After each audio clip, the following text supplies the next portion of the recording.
आप देख रहे हैं MKA टीवी न्यूज़।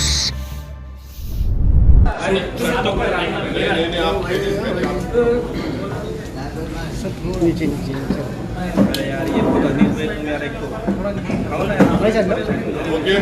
थोड़ा नीचे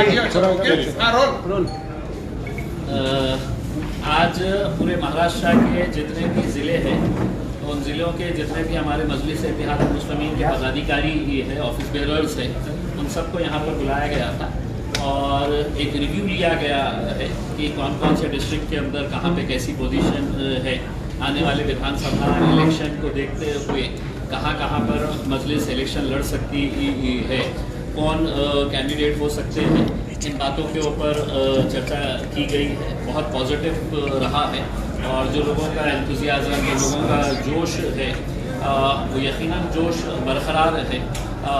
लोगों के अंदर इस बात को लेकर नाराज़गी है कि विधान परिषद के इलेक्शन के अंदर जिस तरीके से सो कॉल्ड सेक्युलर पार्टीज़ का जो रवैया रहा है विधान परिषद के अंदर भी और लोकसभा के इलेक्शन के अंदर भी हमने हमेशा से ये मांग की थी कि हमारा रिप्रेजेंटेशन होना चाहिए पार्लियामेंट के अंदर भी और असेंबली के अंदर भी। तो अगर आपको टिकट ही नहीं दिया जा रहा है तो आप सोचिएगा कि आपका इस्तेमाल सिर्फ है तो वोट बैंक के तहत किया जा रहा है, आप वोट देते रहो और वही चीज़ बाज़ाब्ता अच्छी तरह से जानते हुए कि लोकसभा के अंदर ये जो secular party, so called secular parties को जो वोट मिला है उसके अंदर मुसलमानों का, दलितों का कितना बड़ा कंट्रीब्यूशन रहा है, इसके बावजूद भी उनका एहसान चुकाने के लिए विधान परिषद के मौके के ऊपर एक भी कैंडिडेट खड़ा नहीं किया और आज तकरीबन 40 साल के बाद ऐसी सिचुएशन आ गई है कि मुस्लिम मुक्त विधान परिषद महाराष्ट्र की हो गई है। तो ऐसे हालात के अंदर मजलिस पूरे महाराष्ट्र का रिव्यू ली है। बैरिस्टर असदुद्दीन अवैसी साहब आए हैं, हमारे हैदराबाद के MLA बलाला साहब आए हैं और सभी डिस्ट्रिक्ट के जितने भी ऑफिस बेरर्स हैं उनके साथ चर्चा हुई है और बहुत जल्द इसके ताल्लुक से फैसले लिए जाएंगे।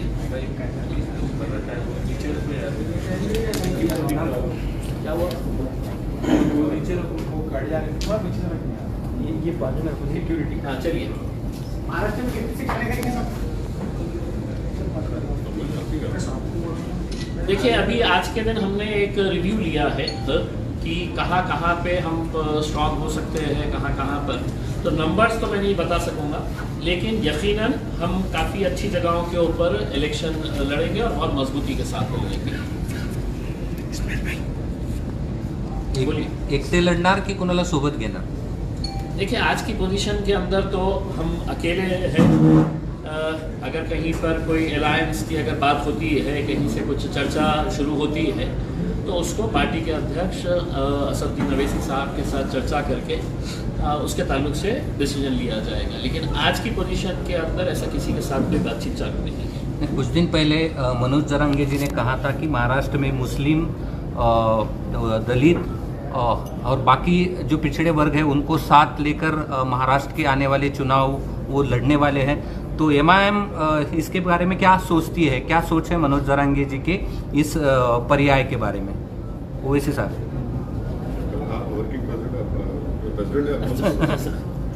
देखिए MIM को भले ही आप एक अलग नज़रिए से देखते हैं लेकिन हम ऐसा कास्ट बेसिस के ऊपर कि ये जाति के लोगों के साथ में मिलकर हम इलेक्शन लड़े। हमारे पास आज के दिन है तो अलग अलग जाति, धर्म और मज़हब के लोग जो है वो MIM के साथ जुड़ रहे हैं। तो जरांगे पाटिल साहब ने जो कहा है आने वाले वक्त के अंदर पॉलिटिकल सिचुएशन सिनेरियो क्या होने वाला है ये देखने को मिलेगा। हर रोज़ कुछ ना कुछ महाराष्ट्र के अंदर पॉलिटिकल डेवलपमेंट हो रहा है। आज जो एक पार्टी के अंदर है वो रात होए तक दूसरी पार्टी में चले जाता है, सुबह होए तक तीसरी पार्टी में चले जाता है। तो अगले कुछ दिनों के अंदर बहुत कुछ बदलाव आने वाला है। उसके बाद डिसीजन लिया जाएगा अगर किसी को साथ में लेकर चलना है। संजय राउत ने कल ये सवाल का जवाब। इमरान एक मिनट का जो सवाल था, ऐसा है ना कि मैं हमारे जरांगे साहब की बड़ी इज्जत करता हूँ और मैं उनको मुबारकबाद भी देता हूँ कि उनके इस आंदोलन की वजह से 8 मराठा एमपीज कामयाब हुए मराठवाड़ा में, और महाराष्ट्र में एक भी मुसलमान एमपी नहीं है। महाराष्ट्र में ओबीसी समाज के एमपी जीत कर आए, मगर एक भी मुसलमान एमपी नहीं जीता। तो ये भारत की जो हमारी जमहूरियत है, हम ये दावा करते कि हमारी जमहूरियत, हमारी लोकशाही जो है वो एक रिप्रेजेंटेटिव फॉर्म ऑफ डेमोक्रेसी है। अब रिप्रेजेंटेटिव फॉर्म ऑफ डेमोक्रेसी में आपका हर समाज का एमपी जीत कर जाता है महाराष्ट्र से, और एक समाज का कोई एमपी नहीं जीतता है तो मुसलमान समाज का है। तो ये बात इन तमाम जिम्मेदारों को सोचने की ज़रूरत है, और हमारी कोशिश यही है कि जो औरंगाबाद से इम्तियाज़ जलील साहब को कामयाबी नहीं मिली, इसका ना सिर्फ महाराष्ट्र के पूरे मुस्लिम समाज में एक गम है, गुस्सा है, और वो गम और गुस्सा ये कह रहा है कि भाई हर समाज का आदमी जीत रहा है, हमारा एक एमपी था मुस्लिम समाज का, उसको हराने के लिए सब मिलकर उसको हरा दिए। तो ये सच्चाई है, और भारत की पार्लियामेंट में आज पहली मर्तबा ऐसा हुआ है कि अपर कास्ट और backward OBC, other backward class का रिप्रेजेंटेशन बराबर हो चुका है भारत की पार्लियामेंट में। और किसी समाज का अगर पॉलिटिकल रिप्रेजेंटेशन सिर्फ 4% है, 14% आबादी भारत में मुसलमानों की है, और सिर्फ 4% एमपी जीत कर आ रहे हैं। तो ये आखिर ये मुसलमानों से उनको वोट डालने के लिए क्यों पीछे हट रहे? मुसलमान तो झोली भर भर कर वोट डाला ना सबको। हम सब जब डाल रहे हैं वोट, तो हमको क्यों नहीं वोट डालते? तो ये सवाल मेरा ये तमाम पॉलिटिकल पार्टी से, ये तमाम लीडर से, और ये सवाल मुसलमानों को भी सोचना है। हम वोट डालने वाली मशीन तो नहीं है ना, हम तो एटीएम नहीं है कि तुम आओ और हमको दबा दो और हम डालते जाए वोट। तो ये आपके सवाल का जवाब ये है। जाएंगे या नहीं जाएंगे, सोच क्या है आपकी? सोच रहे हैं आप? अगर उनकी तरफ से कोई प्रस्ताव आता है या आपकी तरफ से कोई अगर प्रस्ताव उनकी तरफ से कोई प्रस्ताव आता है तो आपको साथ लेके जाके बात करता हूँ। मैं हमेशा जो है मैं जरांगे साहब, सुनिए एक मिनट, मैं जरांगे साहब को मुबारकबाद देता हूँ कि वो खड़े हुए अपने समाज के लिए, और उनके खड़े रहने की वजह से 8 मराठा एमपी को उन्होंने कामयाब कर दिया। बीड़ से उन्होंने पंकजा मुंडे को शिकस्त हो गई। तो ये उनकी कामयाबी है। ये मगर कामयाबी जहां उनकी हो रही है, जो मुस्लिम समाज की कामयाबी क्यों नहीं हो रही है? और ऐसा ही हमको लड़ना है मुस्लिम समाज को भी अपने राइट्स के लिए, और इंशाल्लाह हम वो कोशिश कर रहे हैं, करेंगे। दूसरी पार्टियां तो सिर्फ दूसरी पार्टीज तो सिर्फ मुस्लिम वोट को लेना चाहती है, कैंडिडेट नहीं दे सकते। तो इम्तियाज साहब ने सही कहा, आज आपके महाराष्ट्र काउंसिल में ना, काउंसिल में तो कोई नहीं है मुसलमान। तो ये महाराष्ट्र के 11% मुसलमानों के लिए बहुत ही तकलीफदेह बात है। अगर उनकी तरफ से कोई बातचीत होती है, हम बराबर बात करेंगे। वैसा हम अपने दरवाजे बंद नहीं कर रहे। आप बोलो भाई, सत्सा औरंगाबाद की सीट हमारे रिपोर्टर्स इम्तियाज जलील साहब को हराने में एमआईएम का काफी बड़ा हाथ है। एमआईएम का हाथ है, एमआईएम का हाथ है। अच्छी बात है। तीसरा सवाल बोलिए। एमआईएम मुस्लिम रिजर्वेशन के लिए नेतृत्व करेगा क्या? एमआईएम मुस्लिम रिजर्वेशन के लिए नहीं, हम तो चाह रहे कि मराठा समाज को रिजर्वेशन मिलना चाहिए, हम उसके खिलाफ नहीं। हम ये भी चाहेंगे कि मुसलमान महाराष्ट्र के जो मुसलमानों में जो बैकवर्ड कास्ट है, जिनको बॉम्बे हाई कोर्ट ने एजुकेशन में अलाउ किया, तो हम ये चाहेंगे कि उसको कंटिन्यू करें। उसको क्यों नहीं देते आप? भाई एक मेरा सवाल मुझे जवाब मुकम्मल होना दीजिए। और रिजर्वेशन का वो बॉम्बे हाईकोर्ट का जजमेंट है मुसलमानों के फेवर में। एम्प्लॉयमेंट में उन्होंने कहा कि 50% के ऊपर जा रहा है, इसलिए हम नहीं दे सकते। तो आज भी हम इस बात का डिमांड करते हैं कि नरेंद्र मोदी की गवर्नमेंट और मोदी अपने आप को पार्लियामेंट में खड़े होकर सीना पे हाथ मार के बोले बैकवर्ड क्लास का नेता मैं हूं, तो नरेंद्र मोदी अगर वाकई में बैकवर्ड क्लास से मोहब्बत करते हैं, जो इस देश की 50% ज्यादा आबादी है, तो पार्लियामेंट में बिल लेकर आओ। आप 50% की जो लिमिट को ब्रीच करो, पूरे पॉलिटिकल पार्टी सपोर्ट करेंगे उसको। लेकर आइए ना बिल आप। और यकीनन मिलना चाहिए, जहां पर आप हम मराठाओं को मिलना चाहिए, वहीं पर मुसलमानों को भी मिलना है। मुसलमान के लिए मुसलमान जो बैकवर्ड कास्ट है उनको मिलना चाहिए। लेकिन 24 साल का अरसा गुजर चुका है। 1999 में हाईकोर्ट ने ऑर्डर किया था, तो इसमें जो है नहीं, हाईकोर्ट का ऑर्डर जो आप बोल रहे हैं 2014-15 का है। कांग्रेस गवर्नमेंट जो है जाते जाते उसको इशू कर दिए GR को।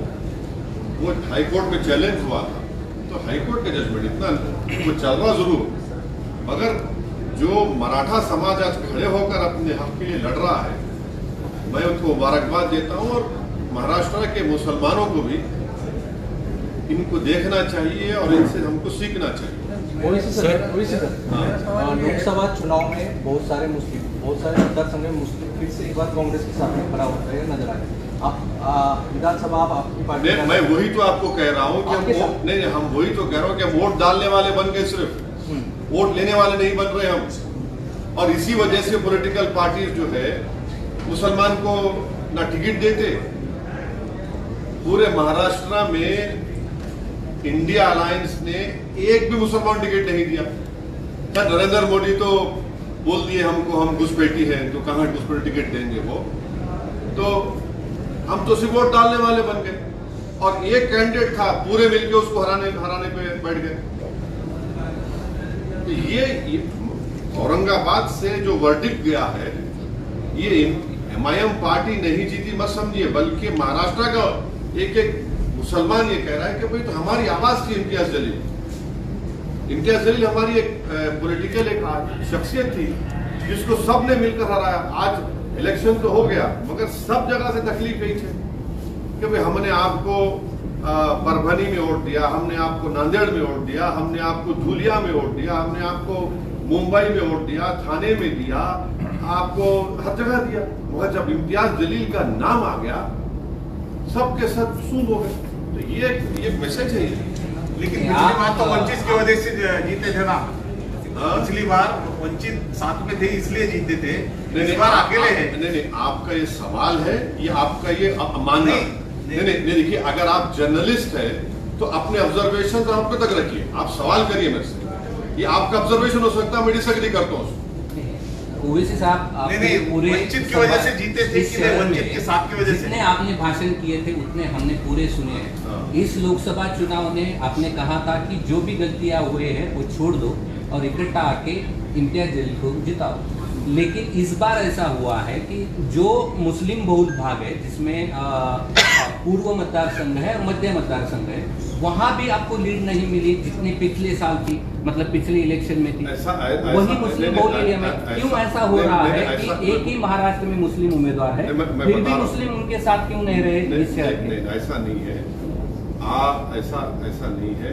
मेजॉरिटी वोट मिला हमारा, मगर हर जगह पर आप देखेंगे कि गद्दार रहते हैं। मीर जाफर, मीर सादक तो हर जगह पर है। तो मीर जाफर, मीर सादक को तो लोग जान चुके हैं ना। ये मीर जाफर, मीर सादक तो हर जगह है। और मीर जाफर, मीर सादक को तकलीफ इस बात की रहती है कि भाई ये नहीं जीतना चाहिए। और ये मीर जाफर, मीर सादक जो है, ये हर पार्टी के जरखरीद गुलाम हैं जो अपना काम करते रहते हैं। ये लोग पार्टी में भी है आपके? हाँ? ये लोग आपकी पार्टी में भी है? नहीं और उनके ऊपर कुछ कार्रवाई होगी? देखिए, ये औरंगाबाद की जनता जानती है इन लोगों को, आप भी जानते हैं, दुनिया जानती है, और इंशाल्लाह इनको सबक मिलेगा। सर, आज मनोज जरांगे साहब औरंगाबाद में हैं और आप भी हैं, क्या आप उनकी मुलाकात के लिए जाने वाले हैं? अरे ये आप लोग मेरे को न्यूज बनाने के लिए मेरे को क्यों इस्तेमाल करते हैं यार? फिर भी आपका कुछ नहीं, ऐसा कोई है ही नहीं प्रोग्राम, हमारा यही प्रोग्राम है। अभी आप लोग जा रहे थे बोल के जल्दी हम प्रेस कॉन्फ्रेंस कर लिए आपकी सहूलत के लिए, ताकि हमारी न्यूज भी आ जाए। उनका बड़ा मालूम हुआ मेरे को मालूम हुआ। सर, महाराष्ट्र में एक योजना है, ये लाडली बहन, लेकिन लाडली बहन बोल के एक योजना महाराष्ट्र सरकार ने जारी की है। उसमें एक मनसे के नेता ने ऐसा कहा है कि इसका लाभ जो है तो मुस्लिम को ना दी जाए, क्योंकि उनको 2 बीवियां रहती है, उनको बच्चे ज्यादा रहते हैं। उनको 4 बीवियां। अच्छा, तो जिसके मिस्ट्रेस है कि उसको भी मिलना नहीं मिलना, जिसके जो शादी नहीं करके लिव इन रिलेशनशिप करके बच्चे भी हो जाते हैं, उनको मिलना नहीं मिलना। हाँ, अब आप बोलेंगे नहीं, जो बाप शराब पीता उसकी बेटी को नहीं मिलना, तो पूरे के पूरा आउट हो जाएंगे। फिर तो तानिक पूरा पीते 6 बजे की। ये हर चीज मुसलमान को ला लेना कि बच्चे ज्यादा पैदा करते, क्या वही बोलना बच्चे ज्यादा पैदा करते, वो पागल है बोलने वाला। उन्हें अगर पढ़ लिखता, थोड़ा नेशनल फैमिली हेल्थ सर्वे पढ़ लेता वो दीवाना, तो उसकी आंख खुल जाती कि TFR रेट गिरा है। तो जाहिल है उन्हें, उसको सिर्फ एक ही 1 पॉइंट एजेंडा है, नफरत करो मुसलमानों से। जैसा नरेंद्र मोदी अपना भाषण बोले थे पार्लियामेंट में कि घुसपैठी है, बच्चे ज्यादा पैदा करते और मंगलसूत्र छीन के ले जाएंगे, भैंस खींच कर लेके जाएंगे, तो उन्होंने बोले ज्यादा बच्चे पैदा करते। अरे प्यारे, तुम जिसके इशारों पर कठपुतली बने हुए हैं, नरेंद्र मोदी को भी 6 भाइयां हैं, अमित शाह को 6 बहनें हैं। अब उसका जिम्मेदार कौन है? अब कौन जिम्मेदार है उसका, बोलो ना। तो ये इनका नफरत है। अगर वो एम्पिरिकल एविडेंस पढ़ते तो खैर आपके जरिए से उनको ज्ञान मिल गया आज।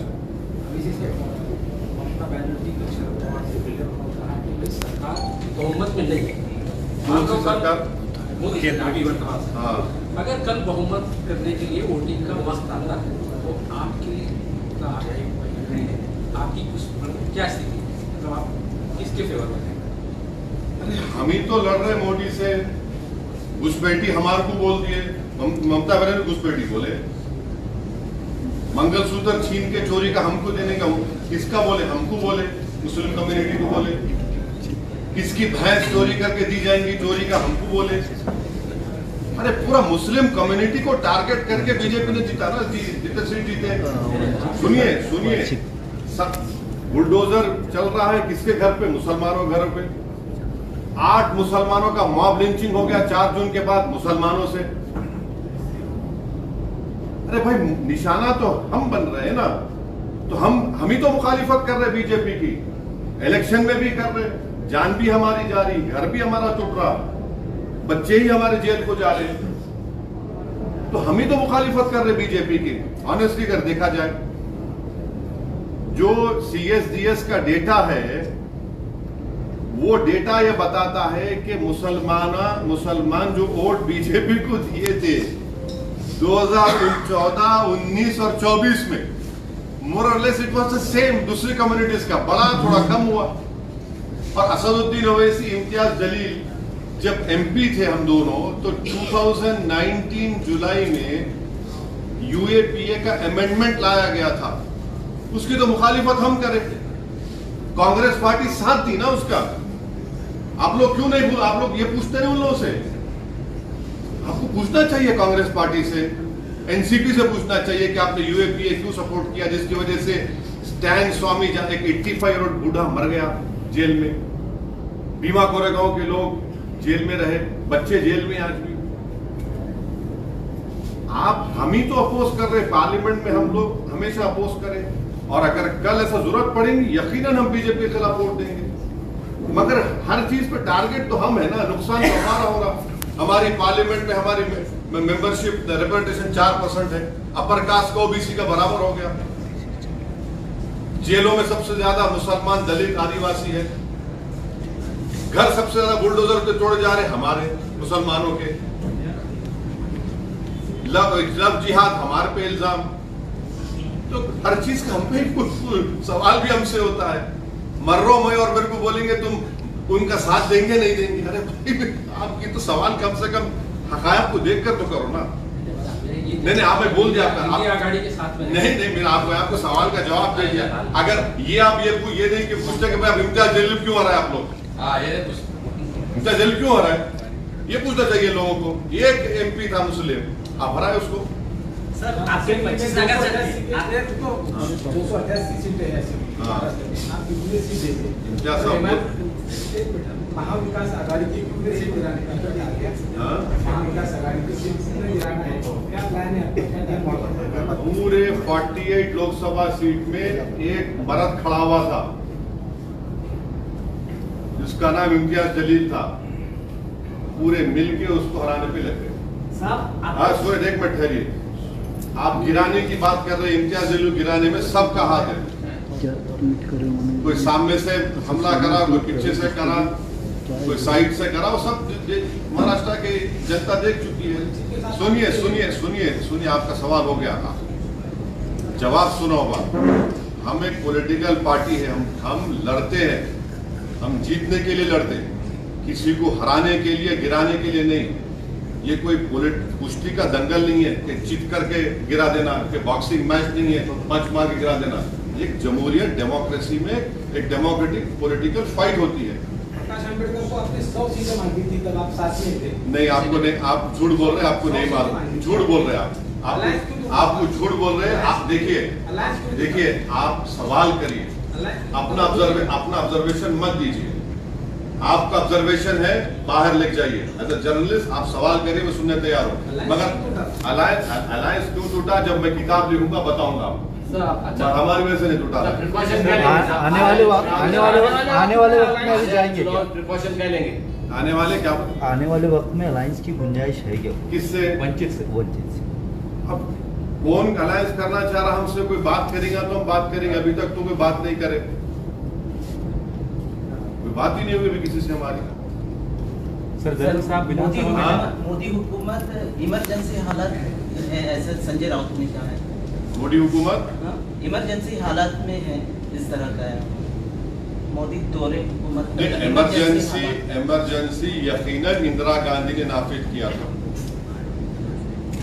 नरेंद्र मोदी सरकार में सबसे ज्यादा UAPA का इस्तेमाल मुसलमानों पर, दलितों पर, आदिवासियों पर हुआ। नरेंद्र मोदी जब प्राइम मिनिस्टर है 10 साल में सबसे ज्यादा घर तोड़े गए बुलडोजर से मुसलमानों के। मॉब लिंचिंग पहले भी होती थी, मगर 10 साल में सबसे ज्यादा मुसलमानों की हुई। जब से नरेंद्र मोदी प्राइम मिनिस्टर बने, मुसलमान एक पॉलिटिकल आउटकास्ट हो गया। अब तो सेकुलर पार्टीज भी सिर्फ बोलती वोट डाल देना, मगर कोई साथ ठहराने तैयार नहीं है। ये है रियलिटी भारत की पॉलिटिक्स। सर जलील साहब विधानसभा में जाएंगे या प्रेसिडेंट ही रहेंगे महाराष्ट्र? हाँ, जलील साहब इंशाअल्लाह ताला महाराष्ट्र की पॉलिटिक्स में बहुत बड़ा रोल प्ले करने वाले हैं फ्यूचर। एक सवाल ये है कि इन फ्यूचर क्या प्लान है पार्टी का? अब ये बोल दिए ना पूरा बोल दिए। Sir Rahul Gandhi leader of opposition की हैसियत से अभी लोकसभा में बोल रहे हैं, सब लोग तारीफ कर रहे हैं, आप कैसा देखते हैं सर कि 10 साल के बाद में लीडर ऑफ अपोजिशन मिला है? तो उनके पास स्ट्रेंथ है, 10% उनके पास आ गए, वो LOP बन गए। कल विधानसभा की सीढ़ियों पे संजय राउत ने चंद्रकांत पाटिल को कहा है कि अपने को फिर से एक बार साथ आना चाहिए बीजेपी और शिवसेना। देखिए मैं आपको जैसे बताया ना कि आने वाले कुछ दिनों के अंदर आपको बहुत सारे बदलाव नजर आएंगे उसके अंदर। कौन कब कहाँ किसके पास जाने वाला है, कौन किसके साथ अलायंस करने वाला है। अच्छा आप लोगों को प्रोग्राम में जाने का भी है, याद रखिए।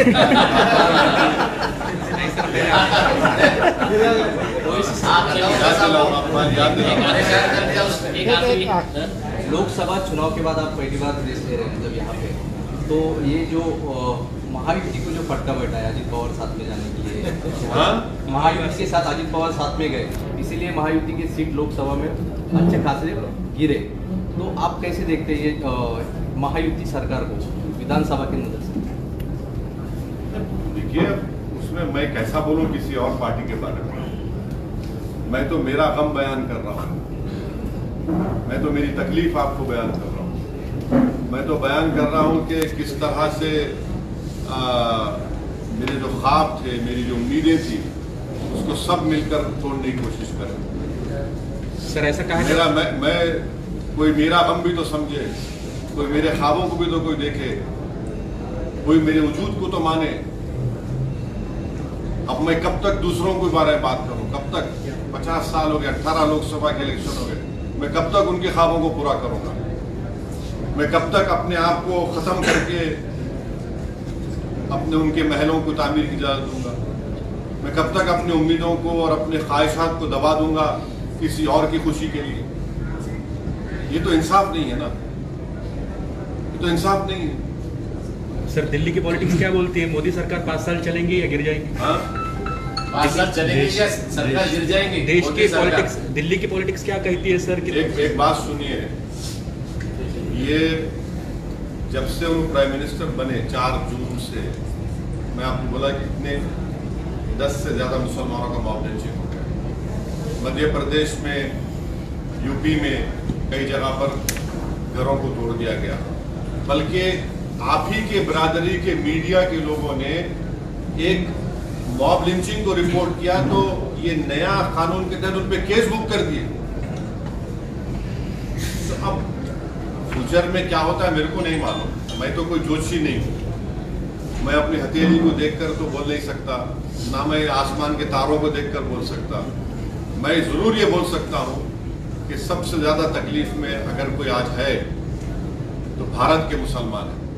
वो इस बात को समझ नहीं पा रहे हैं, और समझना भी चाहिए। वोट डालने वाले बन गए मगर उनको कोई जिताने वाले तैयार नहीं। पिछले 5 साल में अभी आप अधिवेशन में गए हुए, वो जाने का है ना, लोकसभा के नहीं पसंद आ गया। एक आखिरी सवाल, आखिरी सवाल। अभी आप अधिवेशन में गए होंगे, कौन से? अभी लोकसभा के अधिवेशन गए ना। तो पिछले 5 साल आपके साथ कोई तो भी बैठता था, आप जब आप गए तो वहाँ पे याद आया? मैं यकीनन इम्तियाज जलील मेरे को बहुत याद है। इम्तियाज जलील मैं जब वोट लिया तो मेरा वोट बड़ा फेमस हो गया पूरी दुनिया में। आप लोगों ने, आपका शुक्रिया, बहुत बहुत थैंक यू वेरी मच।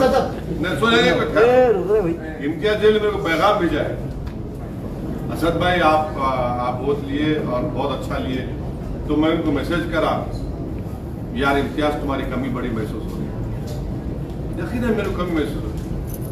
हम 2 थे भाई, मगर पूरों पे भारी थे हम लोग। मगर ठीक है, अल्लाह का जो फैसला है, मैं अकेला हूँ तो लड़ेंगे, कोशिश करेंगे। मैं पहले भी 15 साल अकेले था और अपनी जितनी मेरे से कोशिश हो सकती है इंशाल्लाह मैं कोशिश करूँगा, अपनी बात को रखूँगा। मगर सवाल ये है कि नुकसान किसका हो रहा है, किस कम्युनिटी का नुकसान हो रहा है, किस समाज को आप पॉलिटिकल रिप्रेजेंटेशन उनका रोक रहे हैं। इतना बड़ा प्रदेश है ये, भारत का दूसरा बड़ा प्रदेश है, फाइनेंशियल कैपिटल पूरा देश का इस प्रदेश में है, और वहां से आपका एक मुसलमान एमपी नहीं है। कौन सा सेकुलरिज्म के तुम बाजे बजा रहे हैं? कौन सा मॉरल विक्ट्री ये लोग बोल रहे हैं? इनको तो आईने में अपना चेहरा देखकर बोलना चाहिए moral victory. What moral victory is this? ये मॉरल विक्ट्री नहीं है। This is victory of Hindutva, this is victory of मेजॉरिटेरियज्म।